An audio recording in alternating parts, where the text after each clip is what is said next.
Hello friends, welcome to നെത്യാസ്മാജിക്. ഇന്ന് നമ്മൾ ചെയ്യാൻ പോകുന്നത് കുട്ടികൾക്കൊക്കെ വളരെ ഇഷ്ടമുള്ള, കുട്ടികൾക്ക് മാത്രമല്ല മുതിർന്നവർക്കും ഒരുപോലെ ഇഷ്ടമുള്ള മാംഗോ ഫ്രൂട്ടിയാണ്. അപ്പോൾ എങ്ങനെയാണ് കടയിൽ നിന്ന് കിട്ടുന്ന അതേ സ്വാദിൽ മാംഗോ ഫ്രൂട്ടി വീട്ടിൽ തയ്യാറാക്കുന്നതെന്ന് നമുക്ക് നോക്കാം. അതിനായി ഞാനിവിടെ 2 പഴുത്ത മാങ്ങ ചെറിയ കഷ്ണങ്ങളാക്കി അരിഞ്ഞു വെച്ചിട്ടുണ്ട്. പിന്നെ നമുക്ക് ഒരു പച്ചമാങ്ങയും വേണം കേട്ടോ. അപ്പോൾ 2 പഴുത്ത മാങ്ങയും ഒരു പച്ചമാങ്ങയാണ് നമ്മൾ ഇതിൽ യൂസ് ചെയ്യുന്നത്.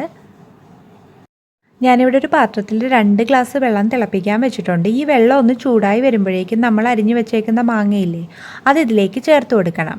പച്ചമാങ്ങയും ചേർക്കണം, പഴുത്ത മാങ്ങയും ചേർക്കണം. അപ്പോൾ അത് രണ്ടും കൂടി ചേർത്ത് ഈ വെള്ളത്തിലിട്ടൊരു 10 മിനിറ്റ് നമ്മൾ തിളപ്പിച്ചെടുക്കണം. അപ്പോൾ ആ ടൈം കൊണ്ട് നമുക്ക് ഇതിന് വേണ്ട ഷുഗർ സിറപ്പ് തയ്യാറാക്കി എടുക്കാം.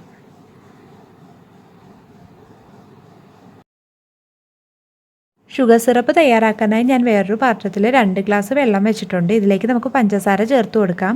അപ്പോൾ 2 ഗ്ലാസ് വെള്ളത്തിന് 1 ഗ്ലാസ് പഞ്ചസാരയാണ് കേട്ടോ കണക്ക്. ഈ പഞ്ചസാര നമുക്ക് വെള്ളത്തിലേക്ക് ചേർത്ത് ഇതൊന്ന് അലിയിപ്പിച്ചെടുക്കാം.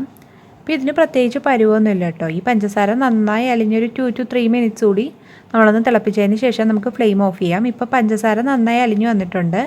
ഇനി ഇത് നമുക്കൊന്ന് തണുക്കാൻ വയ്ക്കാം. ഇപ്പോൾ നമ്മൾ മാങ്ങയും തിളപ്പിക്കാൻ വെച്ചിട്ട് 10 മിനിറ്റ് ആയിട്ടുണ്ട്. അപ്പോൾ ഇത് നമുക്കിനി ഫ്ലെയിം ഓഫ് ചെയ്തിട്ട് തണുക്കാൻ വയ്ക്കാം. മാങ്ങ ഇപ്പോൾ നന്നായി തണുത്ത് വന്നിട്ടുണ്ട്. ഇതിനി നമുക്ക് മിക്സിയുടെ ജാറിലേക്ക് മാറ്റാം. പല വെള്ളം ഒന്നും മാറ്റരുത് കേട്ടോ. ആ വെള്ളത്തോടു കൂടി തന്നെയാണ് നമ്മൾ ജ്യൂസ് അടിച്ചെടുക്കുന്നത്.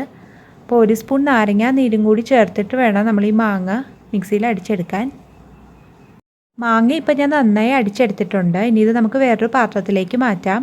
അപ്പോൾ ഞാനിപ്പോൾ ജ്യൂസ് എക്സ്ട്രാക്റ്റ് ചെയ്തുകൊണ്ടാണ് കേട്ടോ അരിക്കാതെ ചേർക്കുന്നത്. അപ്പോൾ നമ്മൾ നോർമൽ മിക്സിയുടെ ജാറിലാണ് ചെയ്യുന്നതെങ്കിൽ ഇതൊന്ന് അരിച്ചെടുക്കണം കേട്ടോ. കാരണം മാങ്ങയുടെ നാരൊക്കെ ഉണ്ടാവുമല്ലോ, അപ്പോൾ അതൊക്കെ ഒന്ന് പോവാൻ അരിച്ചെടുക്കണം. പിന്നെ ഇതിലേക്ക് നമ്മൾ നേരത്തെ തയ്യാറാക്കി വെച്ച ഷുഗർ സിറപ്പില്ലേ, അതും തണുത്ത് വന്നിട്ടുണ്ട്. അപ്പോൾ അതും കൂടി ഇതിലേക്ക് ചേർത്തിട്ട് നന്നായി ഒന്ന് മിക്സ് ചെയ്തെടുക്കാം. വളരെ ഈസി ആയിട്ട് ചെയ്തെടുക്കാവുന്നതാണ് ഈ മാംഗോ ഫ്രൂട്ടി. അതും പ്രിസർവേറ്റീവ്സ് ഒന്നും ചെയ്യാതെ വീട്ടിൽ തന്നെ ചെയ്യാമെന്ന് വെച്ചാൽ നല്ലതല്ലേ.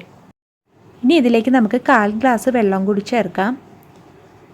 അപ്പോൾ നമ്മളിത് ചെയ്യുമ്പോൾ മാംഗോ ജ്യൂസും ഷുഗർ സിറപ്പും മിക്സ് ചെയ്തതിന് ശേഷം ആ ജ്യൂസിൻ്റെ കട്ടി ഒന്ന് ടെസ്റ്റ് ചെയ്യണം കേട്ടോ. നമ്മൾ അളക്കുന്ന ബൗളിനനുസരിച്ച് വ്യത്യാസം വരുമല്ലോ. അപ്പോൾ ആ കട്ടി നോക്കിയിട്ട് വേണം പിന്നീട് വെള്ളം ചേർക്കാൻ. എല്ലാവരും ട്രൈ ചെയ്ത് നോക്കുക. വളരെ ഈസിയാണ്. മാത്രമല്ല നമ്മൾ കടയിൽ നിന്ന് വാങ്ങുന്ന ഫ്രൂട്ടിയിൽ പ്രിസർവേറ്റീവ്സ് ഒക്കെ ആഡ് ചെയ്തിട്ടുണ്ടാവും കേടുകൂടാതിരിക്കാനായി. പക്ഷേ ഇതിലെല്ലാം നമ്മൾ നാച്ചുറൽ ഇൻഗ്രീഡിയൻസ് ആണ് യൂസ് ചെയ്തിരിക്കുന്നത്. അതുകൊണ്ട് തന്നെ വളരെ ഹെൽത്തിയും ആണ്. അപ്പോൾ എല്ലാവരും ട്രൈ ചെയ്ത് നോക്കണം കേട്ടോ. വീഡിയോ ഇഷ്ടമായെങ്കിൽ ലൈക്ക് ചെയ്യാൻ മറക്കരുത്. ഒപ്പം ചാനൽ ഇതുവരെയും സബ്സ്ക്രൈബ് ചെയ്തിട്ടില്ലാത്തവരുണ്ടെങ്കിൽ പ്ലീസ് ഒന്ന് സബ്സ്ക്രൈബ് ചെയ്യണേ. സബ്സ്ക്രൈബ് ചെയ്യുമ്പോൾ വരുന്ന കുഞ്ഞു ബെല്ലൈക്കണില്ലേ, അതുകൂടി ഒന്ന് ക്ലിക്ക് ചെയ്യുക. ഞാനിടുന്ന വീഡിയോ നോട്ടിഫിക്കേഷൻ നിങ്ങൾക്ക് ലഭിക്കാനായി. വീണ്ടും കാണാം. താങ്ക്